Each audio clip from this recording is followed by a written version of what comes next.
Hello and welcome back to study with Saurabh YouTube channel. आज के इस वीडियो में हम जो बीपीएससी एएसओ की वैकेंसी आई है, आपको पता है कि 41 वैकेंसी है वो आने वाली है, तो बहुत अच्छी पोस्ट है।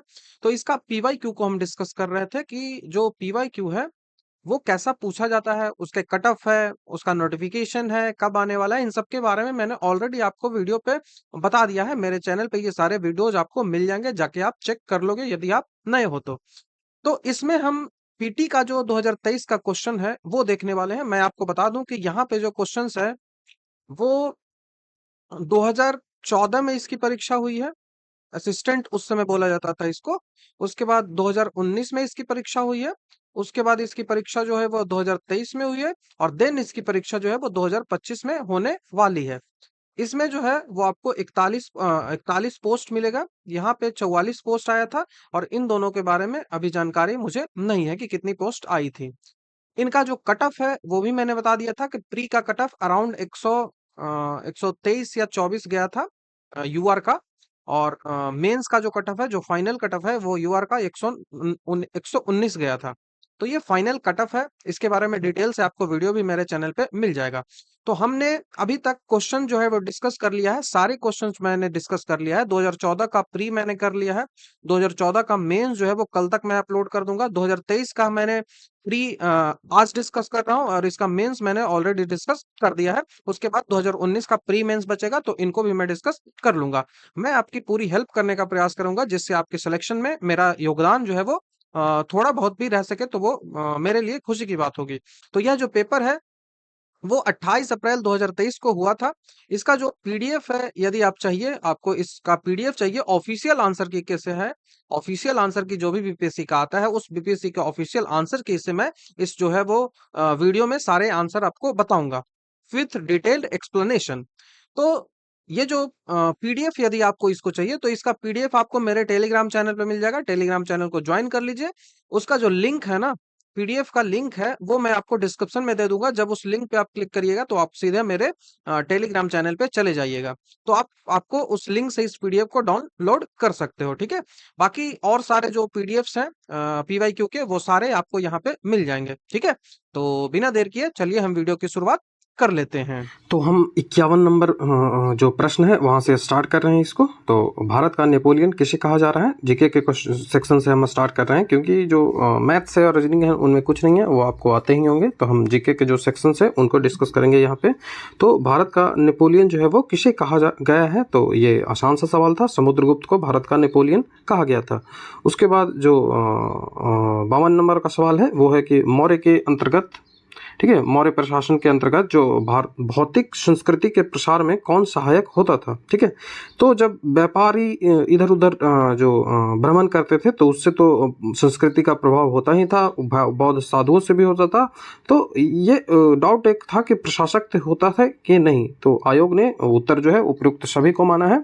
तो ऑप्शन नंबर डी यहाँ पे सही होगा, ठीक है। उसके बाद जो अस्थायी बंदोबस्त है, ये मतलब कि नॉर्मल सा सवाल है, सभी याद करते हैं। 1793 ईस्वी, ठीक है।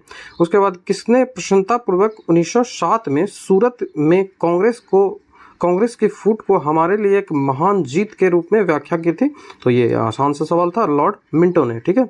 हमारे लिए एक जीत की रूप में व्याख्या की, तो वो लॉर्ड मिंटो।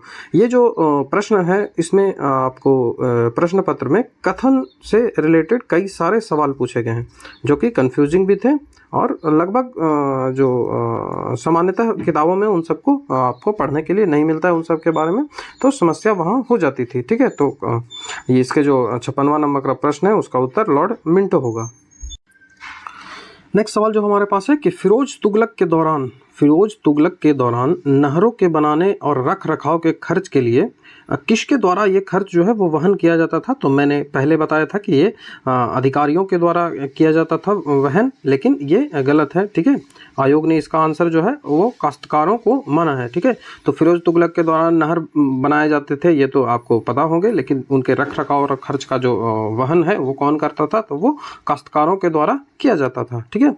उसके बाद है सबसे आसान सवाल, धन प्रभाव का सिद्धांत है, ये किसने प्रभावित किया, तो ये दादाभाई नौरोजी ने किया, ठीक है। विजयनगर का महानतम शासक कौन था, तो वो कृष्णदेव राय था, इसमें कोई समस्या नहीं है। आसान सा सवाल है, आईने अकबरी जो है वो किसने लिखा था, तो अबुल फजल ने लिखा था। ये सवाल टफ है, ठीक है, कथन से सवाल आने लगे तो ये सवाल जो है वो टफ है, ठीक है। संपन्नता ने षड्यंत्र और विद्रोह को जन्म दिया तथा दरिद्रता अस्थायित्व और शांति की गारंटी देती है, ठीक है।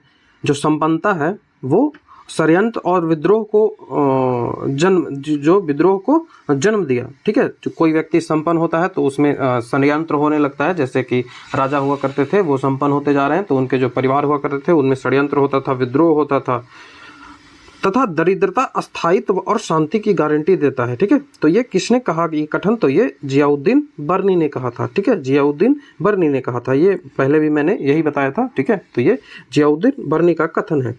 उसके बाद जो क्वेश्चन है कि भारत में संविधान संशोधन जो है वो कहाँ से लिया गया है, किसके द्वारा किया जाता है, तो संविधान संशोधन आसान सवाल है, संसद के द्वारा किया जाता है, ठीक है। नेक्स्ट जो क्वेश्चन है वो भी कंफ्यूजिंग है, ये दोनों 64 और 60 जो प्रश्न है ये दोनों प्रश्न कंफ्यूजिंग है, ठीक है। सामान्यतः लोगों का ये गलत हुआ होगा, ठीक है। तो पंचायत में चुनावों के राजनीतिक दलों की साझेदारी का किसने विरोध किया था, ठीक है। तो कई लोगों ने बी आर अम्बेडकर को आंसर लगाया था, मैं उस समय भी इसको बताया था कि ये बी आर अम्बेडकर यहाँ पे नहीं आंसर होगा, यहाँ पे जयप्रकाश नारायण ही आंसर होगा, ठीक है। तो हमारा जो प्रश्न का उत्तर है वो जयप्रकाश नारायण बनेगा, क्योंकि जो राजनीतिक पार्टियां थी, राजनीतिक दलों का जो साझेदारी का विरोध तो जयप्रकाश नारायण ने किया था, लेकिन जो अम्बेडकर हैं उन्होंने क्या विरोध किया था, तो उन्होंने पूरा पंचायती सिस्टम को ही विरोध किया था। ऐसा कहा था कि वो पंचायती सिस्टम जो होना चाहिए ना वो होना ही नहीं चाहिए, तो वो बी आर अम्बेडकर ने ये कहा था, ठीक है। उसके बाद षड्यंत्रकारी संगठन किस संगठन को कहा जाता था, ठीक है। कौन सा संगठन था जो षड्यंत्रकारी संगठन के रूप में कहा गया था, तो वो आर्य समाज को कहा गया था, ठीक है, आर्य समाज। तो इसका जो आंसर होगा वो आर्य समाज। जो पहले के वीडियोस थे उसमें इसका कई सारे आंसर जो थियोसॉफिकल सोसाइटी बता रहे थे, तो ये आंसर नहीं है, आंसर इसका आर्य समाज होगा। जो बीपीएससी है ये षड्यंत्रकारी जो संस्थान है उसमें बीपीएससी का कहना है कि आर्य समाज के जो मेंबर्स थे, वो आर्य समाज के कुछ मेंबर थे, उनमें ब्रिटिश जो ऑफिसर्स थे उनके द्वारा सेडिशन का जो है वो आरोप लगाया गया था, ठीक है। सेडिशन एक्टिविटीज में वो पार्टिसिपेट थे, इस कारण से इस संगठन को षड्यंत्रकारी संगठन कहा गया था। जो नेक्स्ट सवाल है कि भारतीय संविधान से कम आयु के बच्चों के लिए मुफ्त शिक्षा प्रदान करने पर जोर देता है, ठीक है। तो वो 14 वर्ष आसान है, आपको शिक्षा के बारे में 3 से 4 जगह पर इंफॉर्मेशन मिलती है, जैसे आर्टिकल 45, आर्टिकल 21A, ठीक है, आर्टिकल 21 ये हो गया। उसके बाद 51 का ए का सबसे लास्ट पार्ट जो 11वां है वो हो गया। यहाँ पे सब जगह पे आपको शिक्षा की मिलती है। जो 45 है उसमें 0 से 6 वर्ष के बारे में मिलती है। जो 21 का ये है ये 6 से 14 वर्ष के बारे में मिलती है, ठीक है। और ये जो 11 है यहाँ पे भी 0 से 6 वर्ष के बारे में मिलती है, ठीक है। तो ये आप याद रखेंगे, ठीक है। उसके बाद जो नेक्स्ट प्रश्न है कि किसने भारत में प्रत्यक्ष चुनाव, इनमें से किसका भारत में प्रत्यक्ष रूप से चुनाव होता है, मतलब डायरेक्टली जो है वो चुनाव किया जाता है, तो वो विधानसभा का जो सदस्य है उनका जो चुनाव होता है वो प्रत्यक्ष रूप से जनता के द्वारा किया जाता है। वैसे राष्ट्रपति का भी चुनाव जो है वो जनता के द्वारा नहीं किया जाता, ये जनता के द्वारा चुने गए प्रतिनिधि को द्वारा किया जाता है। उसी तरह से उपराष्ट्रपति है और इसी तरह से राज्यसभा के सदस्यों का है। राज्यों के पुनर्गठन की शक्ति किसके पास होती है, ठीक है, तो वो भारतीय संसद के पास होती है। म्युनिसिपल कॉर्पोरेशन साधारणतः प्रशासन के लिए स्थापित किया गया था। जो म्युनिसिपल कॉर्पोरेशन है वो किसकी जो एडमिनिस्ट्रेशन के लिए स्थापित किया गया था, तो वो महानगरों के लिए। आसान सा सवाल है, इजीली हो जाएगा किसी से भी। नेक्स्ट जो प्रश्न है कि पंचायती राज प्रथम बार अक्टूबर 1959 में, ठीक है, कहाँ प्रारंभ किया गया था, तो वो राजस्थान में प्रारंभ किया गया था। यहीं आपसे यदि सवाल पूछ दे कि सेकंड कहाँ हुआ था, तो सेकंड आंध्रा में हुआ था, ठीक है, आंध्रा में हुआ था, आंध्र प्रदेश में हुआ था। यदि आपसे पूछ रहे कि सबसे पहले किस राज्य में पूर्ण रूप से, मतलब हर जगह जो पंचायती राज व्यवस्था है वो लागू हुई थी, तो वो भी आंध्र प्रदेश में ही हुआ था, ठीक है। तो ये बातें आप याद रखेंगे। उसके बाद एक कंफ्यूजिंग सवाल था कि भारतीय राज्य ने 69 से 70 में खनिज उत्पादन में करीब 32.33% के तौर पर अपनी अग्रणी स्थिति बना ली थी, ठीक है। ये बात हो रही है कब, 69 से 70 के बीच में, जब बिहार और झारखंड एक हुआ करता था, तो इसमें आप इस अनुमान के अनुसार भी आप इसका आंसर लगा सकते थे कि इसका बिहार ही आंसर होने वाला है। ठीक है, तो ये बात उस समय की हो रही है। झारखंड जो है वो खनिज रूप से कितना समृद्ध है यह आपने पढ़ा ही होगा। ठीक है, उसके बाद पंचायती राज जो है वो खाली स्थान के लोगों को वास्तविक स्वराज देने के लिए स्थापित किया गया था। ठीक है, वास्तविक स्वराज देने के लिए स्थापित किया था किसके, तो ग्रामीण क्षेत्रों के लोगों के लिए। ठीक है, नेक्स्ट जो सवाल है ये प्रीवियस ईयर में पूछा गया है कि जो टाटा ने सिंहभूम में, ठीक है, सिंहभूम में किन दो नदियों के मध्य अपनी लोहे और इस्पात की कंपनी लगाई है। तो ये प्रीवियस ईयर में पूछा गया क्वेश्चन है कई बार। तो स्वर्णरेखा और खरकई इसका आंसर होगा, स्वर्णरेखा और खरकई।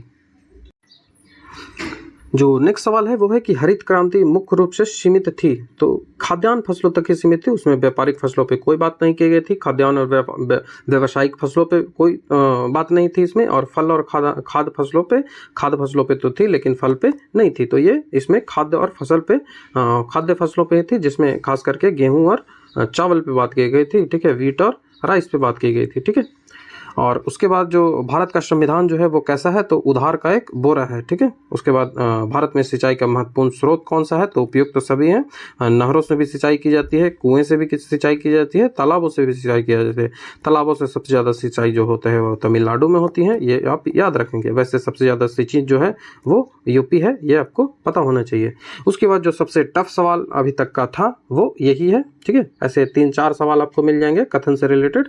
तो बहुदलीय व्यवस्था के बावजूद लंबे समय तक भारत में राजनीतिक प्रदेश में कांग्रेस व्यवस्था का आधिपत्य बना रहा, ये कथन जो है वो किसका है, तो ये रजनी कोठारी का है। ये मैंने पहले भी इसका आंसर यही बताया था, रजनी कोठारी ही बताया था। ठीक है, कितने रिसर्च के बाद मैंने ये आंसर ढूंढा था, तो उस समय भी मैंने यही जो आंसर है वो बताया था। ठीक है, तो ये रजनी कोठारी होगा। ये सही बात भी है, लगभग आपने पढ़ा भी होगा कि 1978 में आके जनता पार्टी की सरकार बनी थी। ठीक है, कांग्रेस के हटने के बाद। ठीक है, तो ये इस तरह से इसका आंसर जो होगा रजनी कोठारी होगा। नेक्स्ट जो हमारा प्रश्न है वो है कि विश्व में कौन सा देश अभी तक मिश्रित तकनीकों को अपनाने में वास्तविक रूप से सफल हुआ था। तो उस समय इसका कुछ आंसर मुझे मिल नहीं पाया था, तो मैंने नहीं बताया था। ठीक है, तो विश्व में कौन सा देश अभी तक मिश्रित तकनीक मतलब संकरण तकनीक को अपनाने में वास्तविक रूप से सफल हुआ था, तो ये चीन है। इसका आंसर आयोग ने चीन को माना है।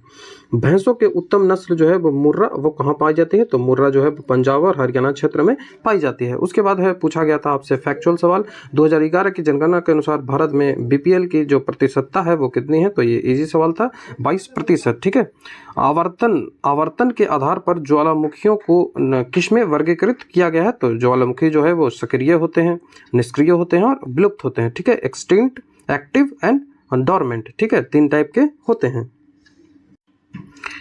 नेक्स्ट जो सवाल है कि व्यापक दरिद्रता ज़्यादा देखी जाती थी, तो वो कहाँ ज़्यादा देखी जाती है, एशिया, लैटिन अमेरिका, न्यूजीलैंड। तो न्यूजीलैंड तो एक समृद्ध देश है, लैटिन अमेरिका भी समृद्ध है, एशिया भी उससे समृद्ध है। मतलब सबसे जो समृद्ध कम यदि है तो वो अफ्रीका है, तो इसीलिए ज़्यादा दरिद्रता और जो देखी जाती है वो अफ्रीका में ही देखी जाती है।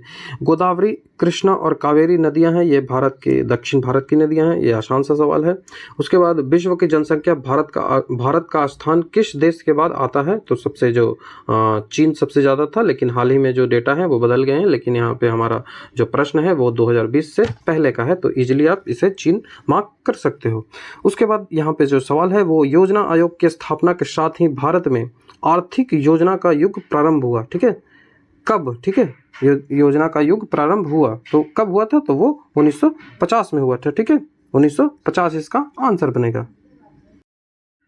जो 83वां नंबर का सवाल है, 83 नंबर, कि भारत में मजदूर संघ आंदोलन अस्थायी तौर पे स्थापित हुआ था। अस्थायी तौर पे जो मजदूरों का संगठन है वो कब स्थापित हुआ था, तो ये प्रथम विश्व युद्ध के बाद हुआ था। ये मैंने पहले भी इसका आंसर जो है वो सही बताया था, कहीं रिसर्च करने के बाद, मतलब कई वेबसाइटों को रिसर्च करने के बाद ये उत्तर मैंने निकाला था। ठीक है, तो प्रथम विश्व युद्ध के बाद ही इसका स्थायी तौर पे जो मजदूर संघ के आंदोलन है वो स्थायी तौर पे होने लगे थे। ठीक है, उसके बाद प्रश्न है डेटा के रूप में है, प्रश्न आसान है कि 2011 में भारत में कौन सा एकमात्र राज्य ने 1000 पुरुषों पर 284 महिलाओं का उच्चतर अनुपात दर्ज किया था, तो वो केरल है। सेक्स रेशियो से सवाल था, आसान सा सवाल था।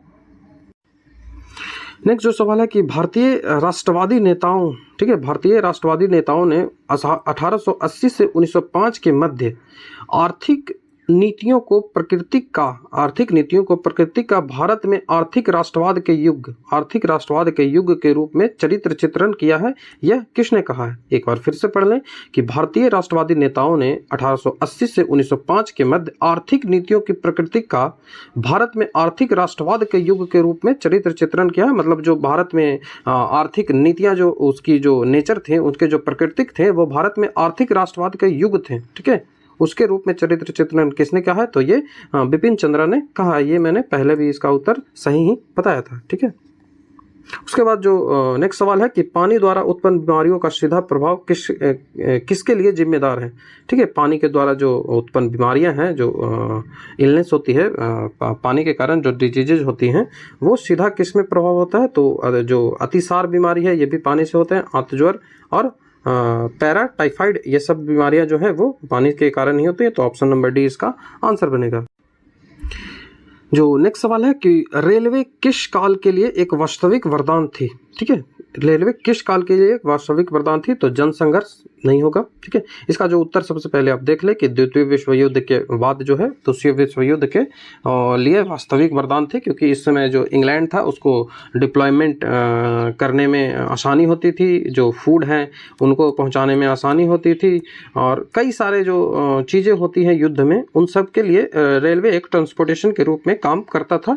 तो इसलिए वो वास्तविक वरदान सिद्ध हुआ था द्वितीय विश्व युद्ध के बाद ही, ठीक है। तो ये मैंने पहले भी इसका आंसर सही ही बताया था। उसके बाद भारत में कृषि सुधार जो शुरू किया गया था, वो किया गया था कृषकों की सहायता के लिए, ठीक है। आसानी से आप कर सकते हैं, जमींदारों की सहायता के लिए नहीं होगा, उपलब्ध साधनों के दोहन के लिए ये हो सकता है, लेकिन इससे जो एग्जैक्ट जो ऑप्शन बनेगा वो ऑप्शन नंबर बी ही उत्तर होगा। भारत में जनगणना कितने वर्षों में की जाती है? आसान सवाल है, 1 दशक मतलब 10 वर्षों में की जाती है, ठीक है। उसके बाद poverty and unBritish rule India, कई बार सवाल पूछा गया है। Dadabhai Naoroji, grand old man of India भी पूछा जाता है, ठीक है।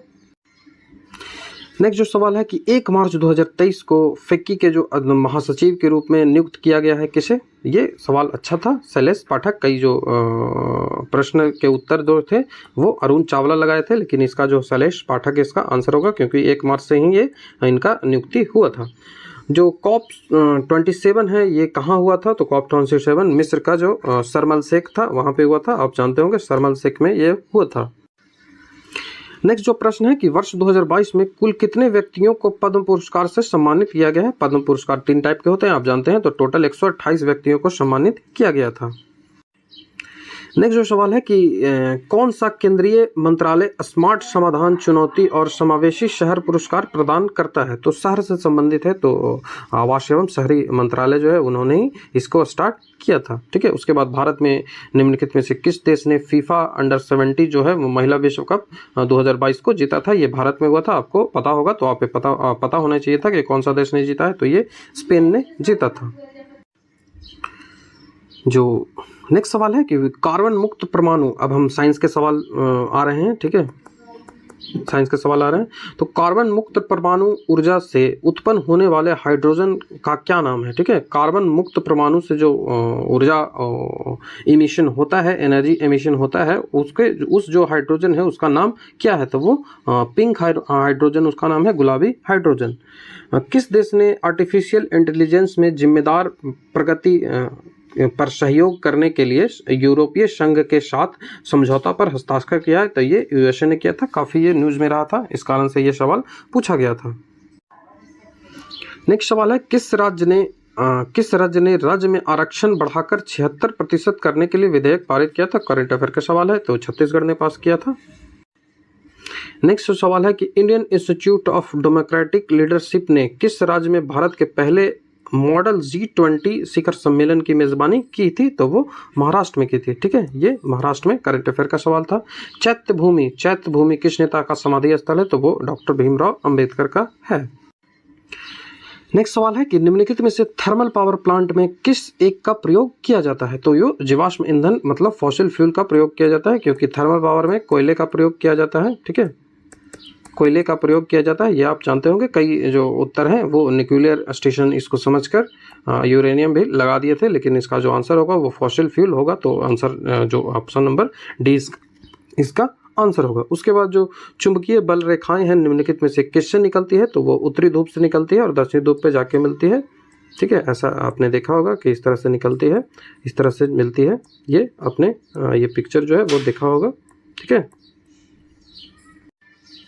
नेक्स्ट प्रश्न है, विंड मिल से उत्पन्न विद्युत शक्ति किस पर निर्भर करती है। ठीक है, जो हवा चलने से जो पावर उत्पन्न होता है, एनर्जी उत्पन्न होती है, इलेक्ट्रिसिटी उत्पन्न होती है, वो किस पे निर्भर करती है, तो वो पवन के वेग पे निर्भर करती है, वेलोसिटी ऑफ एयर। ठीक है, प्रकाश का प्रकीर्णन देखा जाता है, तो प्रकाश का प्रकीर्णन आकाश के नीले रंग में भी देखा जाता है। सूर्य के समय सूर्य की लालिमा जो होता है वो भी प्रकीर्णन के कारण ही होता है, और सूर्यास्त के समय सूर्य की लालिमा जो होती है वो भी प्रकीर्णन के कारण ही होता है। तो उपयुक्त सभी इसका आंसर बनेगा। जी, नेक्स्ट प्रश्न है कि विद्युत धारा को निम्न में से किस यंत्र से नापा जाता है। विद्युत धारा को निम्न में से किस यंत्र से नापा जाता है, तो वो एमीटर से नापा जाता है। आसान सा सवाल है। मानव आंख में नाभिक दूरी का परिवर्तन निम्नलिखित में से किसके कारण होता है, तो वो सिलियरी मसल्स के कारण होता है। ये बीएसएससी में पूछा गया था। बीएसएससी जो सीजीएल का पेपर हुआ था उसमें जो 24 तारीख को हुआ था ना, 24 के सेकंड शिफ्ट में, नहीं 23 का सेकंड शिफ्ट में ये सवाल पूछा गया था वो। तो ये सवाल आप याद रखने के। टंगस्टन का प्रयोग किया जाता है, तो वो विद्युत बल्ब में। आसान सा सवाल है। गाड़ियों के पीछे देखने के लिए दर्पण का आवर्धन निम्नलिखित में से क्या होगा, तो दर्पण का आवर्धन जो होना चाहिए वो मिरर का आवर्धन जो मैग्निफिकेशन है वो 1 से कम होना चाहिए। ठीक है, 1 से कम। जो नेक्स्ट सवाल है कि निम्नलिखित माध्यमों में से किसमें प्रकाश की गति अधिकतम होती है, तो प्रकाश की गति अधिकतम होती है वो वायु में होती है। आसान सा सवाल है। HCl घोल को pH 4 है। ठीक है, HCl घोल का pH मान जो है वो 4 है, तो घोल की मोलरिटी जो है वो निम्नलिखित में से कौन सी होगी, तो 0.00001 m होगी। ठीक है, 0.00001 मोल होगी। ये NCERT का एग्जैक्ट एग्जाम्पल है। ठीक है, तो यदि आप NCERT साइंस के लिए पढ़ते हैं तो वो मोर देन इनफ होगा। ठीक है, जो शून्य प्रतिरोध वाले पदार्थ को निम्नलिखित में से क्या कहा जाता है। शून्य प्रतिरोध वाले पदार्थ है वो निम्नलिखित में से उन्हें क्या कहा जाता है, तो वो शून्य प्रतिरोध जो होता है उन्हें अतिचालकता कहते हैं, सुपर कंडक्टिविटी। ठीक है, कास्टिक पोटास का रासायनिक सूत्र तो KOH होता है कास्टिक पोटास का रासायनिक सूत्र। नेक्स्ट सवाल है कि निम्नलिखित में से कौन सा अम्लीय है। ठीक है, एसिडिक कौन है, तो आपका टमाटर भी एसिड है, दूध भी एसिडिक है, लेमन जूस भी। इतना नहीं आता कि दूध है कि नहीं, तो आप इसको कर ले, लेमन जूस और टमाटर है, तो उपयुक्त सभी ही आंसर हमारा बनेगा। नीले लिटमस को लाल में बदल देता है, तो कौन बदलता है, तो वो विनेगर बदलता है, सिरका बदलता है। CO2 और H2 दोनों गैसें हैं, वो क्या है, तो दोनों रंगहीन है। ठीक है, CO2 और H2 है, दोनों रंगहीन गैस है। ठीक है, रासायनिक भाषा में मोर्चा जो है तो जंग लगना जो होता है उसको क्या कहते हैं, तो हाइड्रेट फेरिक ऑक्साइड। ठीक है, हाइड्रेटेड फेरिक ऑक्साइड इसका आंसर होगा। नेक्स्ट सवाल है कि लेड सल्फेट का जो केमिकल फार्मूला है वो क्या है, तो PbSO4 होता है। ठीक है, PbSO4 निम्नलिखित में से कौन सा कथन है वो हाथियों के बारे में सत्य है, तो ये क्लास 4 के NCERT में ये सवाल दिया गया था। ठीक है, तो 3 महीने के जो हाथी का बच्चा होता है उसका आमतौर पर जो लगभग वजन होता है वो 2 क्विंटल का होता है, ये याद रखेंगे। ठीक है, वसा युक्त भोजन बासी गंध युक्त हो जाता है, बताइए कि निम्नलिखित में से किस क्रिया के कारण ऐसा होता है। ठीक है, जो फैट वाला भोजन जो होता है वो गंध युक्त और बासी हो जाता है, वो किसके कारण होता है, तो वो ऑक्सीकरण के कारण होता है, ऑक्सीडेशन के कारण होता है। ठीक है,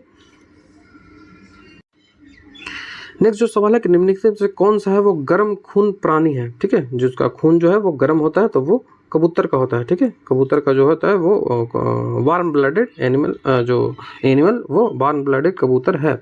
हम सिल्वर क्लोराइड को गहरे रंग के बोतल में रखते हैं क्योंकि वो सूर्य के प्रकाश से क्रिया करने से उसे बचाना होता है, क्योंकि वो सूर्य के प्रकाश से रिएक्शन काफ़ी जल्दी कर लेता है। निम्नलिखित में से विटामिन ए का जो अच्छा स्रोत है वो कौन सा है, तो मछली का तेल जो है वो विटामिन ए का अच्छा स्रोत है। विटामिन B12 का रासायनिक नाम, आसान सा सवाल है, कोबालोमीन होता है। निम्नलिखित में से गुत्थे आटे को फूलने का जो कारण है वो क्या होता है, SO2 का उत्पादन उसमें जो होता है उसी कारण से वो गुथा हुआ आटा जो है वो फूलता है। ठीक है, रोटी जो फूलती है। नेक्स्ट जो सवाल है कि सुमेलित आपको ढूंढना है कौन सा, तो अम्ल जो प्राकृतिक स्रोत है और उसके एसिड हैं, तो टमाटर में ऑक्जेलिक एसिड होता है, ये सही है। ठीक है, टमाटर में ऑक्जेलिक एसिड होता है। रस संवेदी अभिग्राहक की जानकारी देता है, तो वो किसकी जानकारी देता है, तो वो स्वाद की जानकारी देता है, ये जीभ में होता है। ठीक है, मस्तिष्क जो है वो किसके लिए जिम्मेदार है, तो सोच विचार भी मस्तिष्क के द्वारा होता है। हृदय की धड़कनों का भी नियंत्रण होता है वो मस्तिष्क के द्वारा ही किया जाता है। उसके बाद शरीर का जो संतुलन बनाए रखने के लिए ये भी जरूरी है, तो उपयुक्त सभी इसका आंसर होगा। नेक्स्ट सवाल है कि गर्मी के दिनों में दूध से दही जल्दी बनता है, इसका कारण क्या है। ठीक है, गर्मी के दिनों में दूध से दही जो है वो जल्दी बनता है, इसका कारण क्या है। आप घर में देखे होंगे कि जो मकर संक्रांति आती है वो तो 14 जनवरी को होती है, तो 14 जनवरी को थोड़ी ठंड होती है। ठीक है, तो ठंड के मौसम में दही जमने में काफ़ी समस्या आती है, तो आप समझ गए होंगे कि अब इसका जो आंसर है वो क्या होने चाहिए। तो ताप में वृद्धि के कारण जो बैक्टीरिया है उसका विकास बढ़ जाता है, इस कारण जो दही जो है वो जम जाती है। लगभग दही जमने के लिए 25 से 26% जो 26 डिग्री सेल्सियस जो टेम्परेचर यदि हो ना, तो वो दही का विकास जो है वो सबसे जो बैक्टीरिया है लैक्टोबैसिलस उसका विकास सबसे तेजी से होता है। नेक्स्ट सवाल है कि निम्नलिखित में से कौन सा एंडोक्राइन ग्रंथि है। ठीक है, एंडोक्राइन ग्लैंड नहीं है। ठीक है, एंडोक्राइन और एक्सोक्राइन दो टाइप के ग्लैंड होते हैं, तो इनमें पूछ रहा है कि कौन सा है वो जो एंडोक्राइन ग्लैंड नहीं है। ठीक है, तो वो लैक्रिमल। ठीक है, लैक्रिमल जो आंसू ग्रंथियां होती है वो एंडोक्राइन नहीं एक्सोक्राइन ग्लैंड है, बाकी एड्रिनल, पिट्यूटरी और थायराइड जो है वो एंडोक्राइन ग्लैंड हैं। निम्नलिखित में से कौन सा एक अजैव निम्नकरणीय पदार्थ है। ठीक है, तो खाद, कागज और सूती कपड़े इन सबको डिकम्पोजेबल होता है, लेकिन डीटीटी है वो नहीं है, तो इसका आंसर हमेशा ए ही बनेगा। उसके बाद कमरे में रखा हुआ गमले में लगा पौधा प्रकाश की दिशा में मुड़ जाता है, इस मुड़ने को क्या कहा जाता है। ठीक है, तो इस मुड़ने को क्या कहा जाता है, इसका आंसर होगा फोटोट्रोपिज्म। ये जो प्रोसेस होता है उसे फोटोट्रोपिज्म कहते हैं। नेक्स्ट सवाल है कि रेस्ट्रिक्शन एंजाइम का आविष्कार किसने किया था, रेस्ट्रिक्शन एंजाइम। ठीक है, ये कुछ नए सवाल है जिनको आपको 69 बीपीएससी के लिए याद रखने की आवश्यकता है यदि आप दे रहे हैं तो। ठीक है, तो स्मिथ और नाथन्स, ठीक है, स्मिथ और नाथन्स ने रेस्ट्रिक्शन एंजाइम का खोज किया था। नेक्स्ट जो सवाल है कि निम्नलिखित में से कौन सा एक वास्तविक हार्मोन है। ठीक है, वास्तविक हार्मोन, वास्तविक बोल रहा हूँ, वनस्पतिक हार्मोन है, तो इंसुलिन मानव में होता है, थायरोक्सिन मानव में होता है, एस्ट्रोजन भी मानव में होता है, लेकिन साइटोकाइनिन जो है, साइटोकिनिन ये प्लांट हार्मोन है। अब 5 प्लांट हार्मोन के आप नाम जानते होंगे। ठीक है, उन्हें याद रखने की आपको आवश्यकता है। आनुवांशिक रूप से रूपांतरित फसल जो है वो निम्नलिखित में से कौन सा है, तो सभी है, बेटी कॉटन, बेटी ब्रिंजल और गोल्डन राइस, ये सारे आनुवांशिक रूप से जो है वो रूपांतरित है। प्रथम जीन परिवर्तन का पैदा किया हुआ पौधा जो है वो कौन सा था। ठीक है, जो जीन मॉडिफाइड करके पहली बार जो पौधा बनाया गया था, पेड़ बनाया गया था, तो वो किसका था, तो वो तंबाकू का था। ठीक है, लेकिन किस कारण भूमिगत जल का कमी नहीं होती है, तो वृक्षारोपण करने से भूमिगत जल में कमी नहीं बढ़ोतरी होगी, क्योंकि जब वृक्षों का संख्या बढ़ेगी तो वर्षा जो है वो ज़्यादा होगी। ठीक है, वर्षा की जो मात्रा है वो बढ़ेगी, जिस कारण से भूमिगत जल में परिवर्तन नहीं होगा, भूमिगत जल में और वृद्धि होगी। ठीक है, तो उसका आंसर ऑप्शन नंबर ए होगा। नेक्स्ट जो प्रश्न है कि मिर्ची में तीखापन निम्नलिखित में से किसके कारण होता है, तो कई बार ये प्रीवियस ईयर में पूछा गया है, कैप्साइसिन के कारण ही मिर्ची में तीखापन होता है। वायु प्रदूषण का प्रभाव निम्नलिखित में से किस पर पाया जाता है, तो वायु प्रदूषण का सबसे ज्यादा जो प्रभाव होता है वो पत्तियों पे पाया जाता है। तना कंद का आमतौर पे उदाहरण कौन है, तो तना है जो आलू है। ठीक है, वन्य जीवन के अंतर्गत निम्नलिखित में से क्या आता है, तो वन्य जीवन के अंतर्गत वन्य का जो पौधे हैं वो भी आते हैं और वन्य जीव दोनों आते हैं। ठीक है, आगे के जो सवाल हैं वो मैथ्स और रीजनिंग के हैं। ठीक है, तो वो हम डिस्कस नहीं करेंगे। जीके के जो प्रश्न थे उन्हें हमने डिस्कस कर लिया डिटेल वे में कि कौन कौन से जो प्रश्न हैं इसके कौन कौन से उत्तर होंगे। ठीक है।